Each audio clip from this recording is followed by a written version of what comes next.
সারার চোখে সবসময় একটা বিশেষ ঝিলমিল থাকত, সেই ঝলক যেটা পুরনো রহস্য আর মুছে যাওয়া গল্প খুঁজে বের করার শখ থাকাদের চোখে দেখা যায়।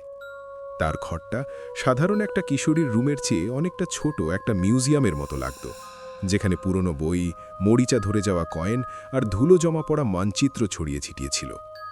সবচেয়ে মূল্যবান জিনিস ছিল তার ঠাকুরদার বিশাল লাইব্রেরি, যা প্রজন্ম থেকে প্রজন্মে চলে আসছে। ওই লাইব্রেরিতে এমন বিরল বই আর হাতে লেখা জিনিসপত্র ছিল যেগুলো দেখলে বড় বড় ইতিহাসবিদরা অবাক হয়ে যেত। এক ঠান্ডা সন্ধ্যায় যখন বৃষ্টি পড়ছিল জানালা দিয়ে আর চায়ের গরম কাপটা হাতেই ছিল, সারা এক পুরনো বইয়ের পাতা উল্টাচ্ছিল। ওই বইটা এতটাই পুরনো ছিল যে তার কোণাগুলো ছিঁড়ে গিয়েছিল আর কাগজ হলদেটে হয়ে ভেঙে যেতে শুরু করেছিল। বইয়ের শেষ পাতার মধ্যে থেকে একটা মোড়ানো সোজা কাগজ বেরিয়ে এলো। এটা কোনো সাধারণ কাগজ ছিল না, তার উপর হাতে আঁকা নকশা ছিল আর ফার্সিতে ছোট করে কিছু লেখা ছিল। নকশায় চিহ্নগুলো যেন কোনো নির্জন দুর্গ বা প্রাসাদের ছবি ফুটিয়ে তুলছিল। সারার মনে কৌতূহলের এক নতুন ঢেউ ছুটে গেল। এই মানচিত্রটা প্রায় 400 বছর পুরনো মনে হচ্ছিল, যার প্রতিটা রেখা আর রঙে একটা দীর্ঘ ইতিহাস লুকানো ছিল। সারা সাথে সাথেই তার সবচেয়ে ভালো বন্ধু হারিসকে ফোন করল। হারিস নিজেও পুরনো জিনিস আর প্রাচীন সভ্যতার ব্যাপারে খুবই আগ্রহী। সারার মতোই সে এই ধরনের রহস্যের খোঁজ রাখত। সে বিশ্ববিদ্যালয়ে ইতিহাস পড়ত আর তার জ্ঞান প্রায়ই সারার জন্য একটা গাইডের মতো কাজ করত। আধ ঘন্টার মধ্যে হারিস সারার বাড়িতে এসে পৌঁছালো। তার চোখে সেই একই কৌতূহল ছিল যা সারার চোখে। হারিস মনোযোগ দিয়ে মানচিত্রটা দেখল। সারা বলল, এই তো দারুণ। হ্যাঁ, এই লেখাই আর এই মানচিত্র বানানোর ধরন মুঘল যুগের মতোই মনে হচ্ছে। হারিস নিজের পকেট থেকে একটা ছোট ম্যাগনিফাইং গ্লাস বের করল আর সূক্ষ্ম লেখাগুলো পড়া শুরু করল। এখানে লেখা আছে, সুফিয়ার রাজশাহী খজানার চাবি। হারিসের কণ্ঠে উত্তেজনা ছিল। সুফিয়া? শাহজাদি সুফিয়া? সারা অবাক হয়ে জিজ্ঞেস করল। হ্যাঁ, ওই সুফিয়া মুলকা, যিনি তার অসাধারণ সৌন্দর্য আর অপার ধনসম্পদের জন্য বিখ্যাত ছিলেন। শতাব্দী ধরে তাদের লুকানো খজানার গল্প খুঁড়ছে, কিন্তু কেউ আজ পর্যন্ত তাদের কোনো সন্ধান পায়নি।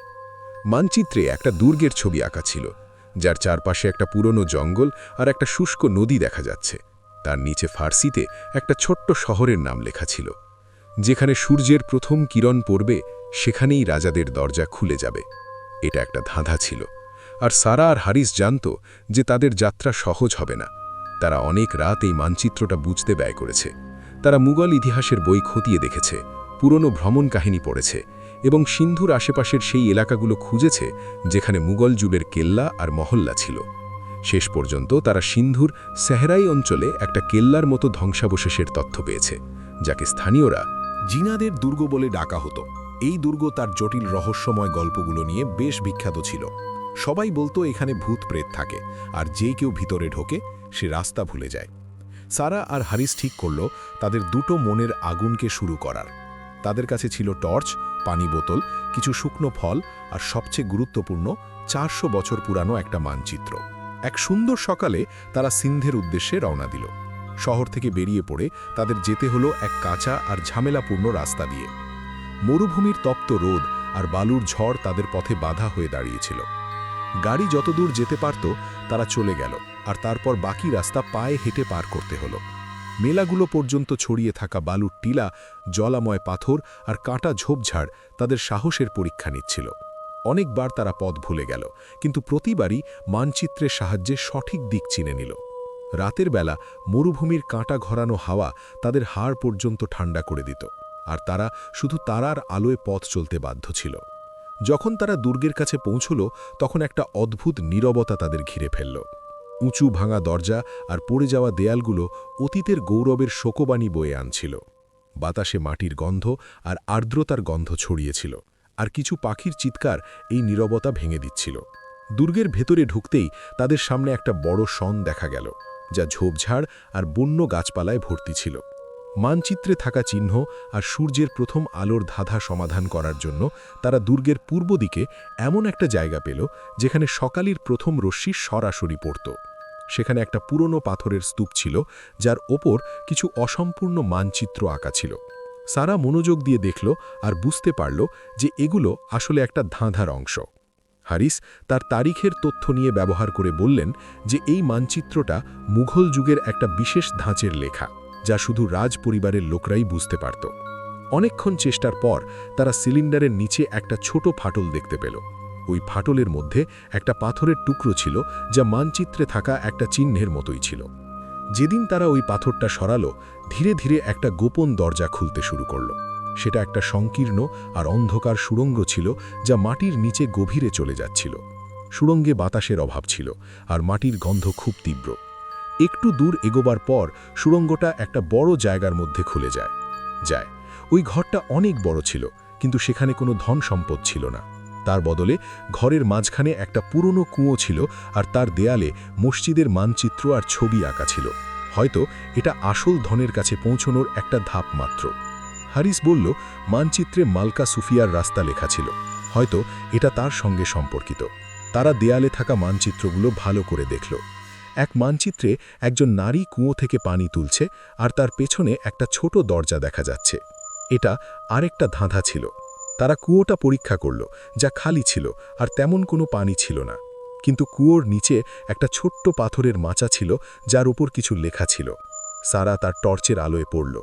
যখন আলো আর ছায়া মিলল, তখন রহস্য খুলে গেল।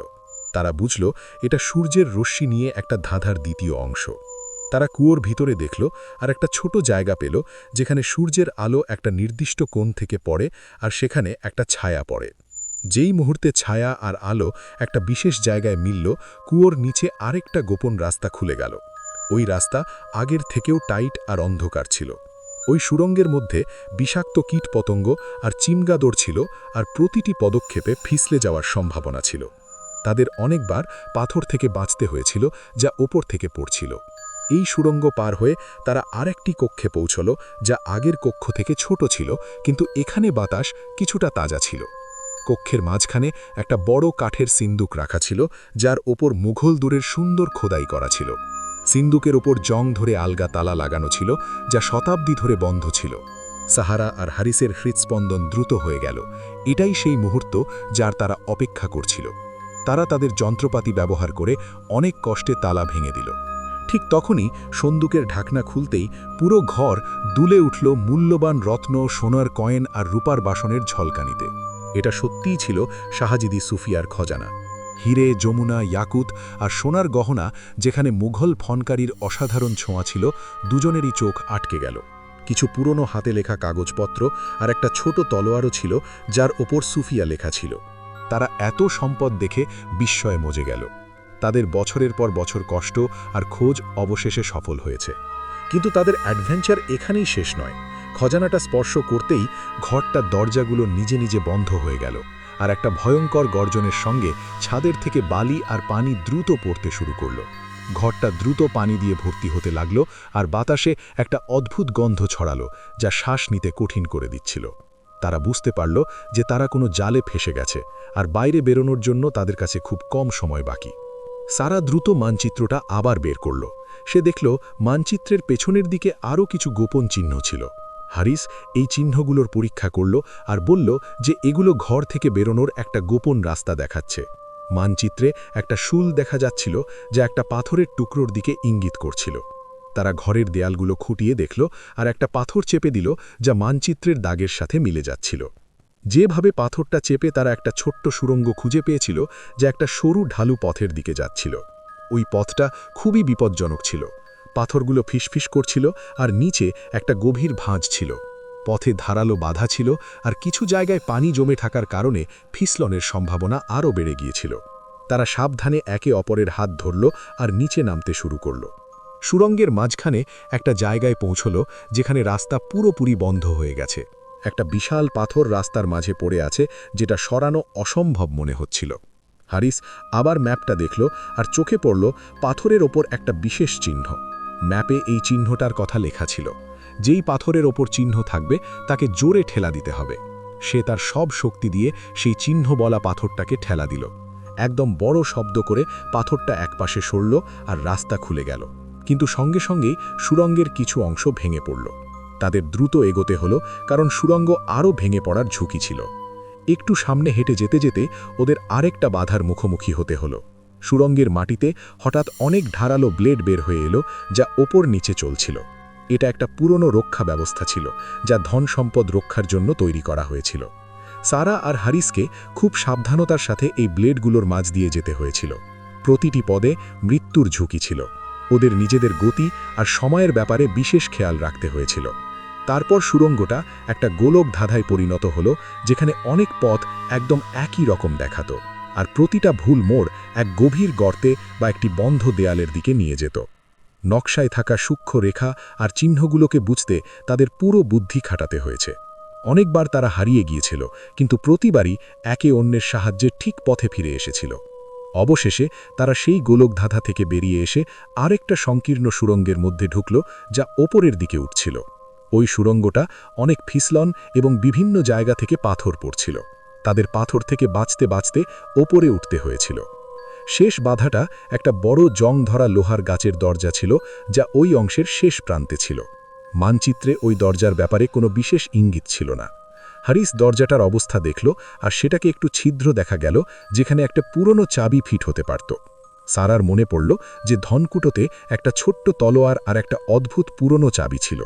ওরা সেই চাবিটা বের করে ছিদ্রটায় ঢুকিয়ে ঘোরানো। একটু ধাক্কা আর শব্দের সাথে দরজাটা খুলে গেল, আর তারা বাইরে বেরোতে পারল। ওই সুড়ঙ্গটা ওদের দুর্গের পেছনের দিকে নিয়ে গেল, যেখান থেকে ওরা একটা শুনশান মাঠে এলো। ওরা বাঁচল। সূর্য ডোবার সময় সকাশটা কমলা আর লাল রঙে রাঙানো ছিল। তারা ক্লান্ত ছিল, তবে ওদের চোখে নতুন এক ঝলকানি ছিল, সফলতার ঝলকানি।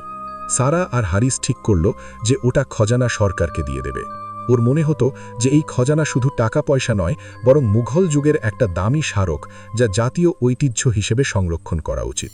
সে হুকুমদাতের সাথে যোগাযোগ করল আর ওর আবিষ্কারের কথা জানালো। প্রথমে কেউ বিশ্বাস করল না, কিন্তু যখন ও মানচিত্র আর খজানার একটা ছোট্ট নমুনা দেখালো, তখন হুকুমদাতও অবাক হয়ে গেল।